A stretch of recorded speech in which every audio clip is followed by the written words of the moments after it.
നമ്മളിന്ന് സംസാരിക്കുന്ന വിഷയം റിലാപ്സ് പ്രിവെൻഷനെ കുറിച്ചാണ്. എന്താണ് റിലാപ്സ്?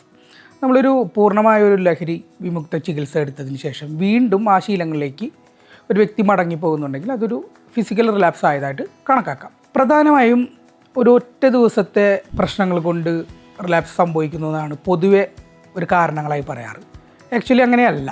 ഇപ്പോൾ പലരും പറഞ്ഞു കേൾക്കാറുണ്ട്, ഇപ്പോൾ ഒരു വിവാഹത്തിന് പോയി അവിടെ നിർബന്ധിച്ചതിൻ്റെ പ്രകാരം ഒരു തവണ മദ്യപിക്കേണ്ടി വന്നു, അല്ലെങ്കിൽ വീട്ടിൽ ഒരു തർക്കങ്ങൾ എന്തെങ്കിലും ഉണ്ടായി, ഇപ്പോൾ മൂടാകെ പോയപ്പോൾ ഞാൻ ഒരു തവണ ഒന്ന് ഉപയോഗിച്ചു. ആക്ച്വലി അത് മാത്രമാണോ, അല്ലെങ്കിൽ ഒറ്റ ദിവസം കൊണ്ട് മാത്രം സംഭവിക്കുന്ന ഒരു കാര്യമല്ല റിലാക്സ്.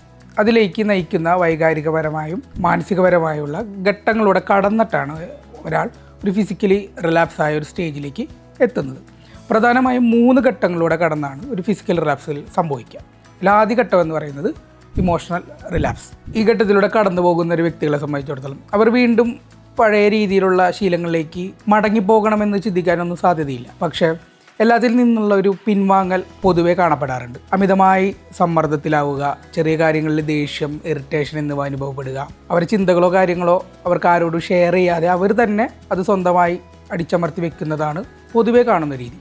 കൂട്ടത്തിൽ സെൽഫ് കെയർ റിലേറ്റഡായ ഉറക്കത്തിലുണ്ടാകുന്ന ബുദ്ധിമുട്ടുകൾ, അല്ലെങ്കിൽ ഭക്ഷണം സ്കിപ്പ് ചെയ്യുക, അല്ലെങ്കിൽ അതിനോടുള്ള താല്പര്യമില്ലാതിരിക്കുക, പൊതുവേ നന്നായി ചെയ്തിരുന്ന ഒരു ഡെയിലി റുട്ടീൻസൊക്കെ അതിലുണ്ടാവുന്ന ഡ്രാസ്റ്റിക്കായുള്ള മാറ്റം എന്നിവയാണ് ഈ ഒരു ഘട്ടത്തിൽ നമ്മൾ പ്രധാനമായും ശ്രദ്ധിക്കേണ്ടത്.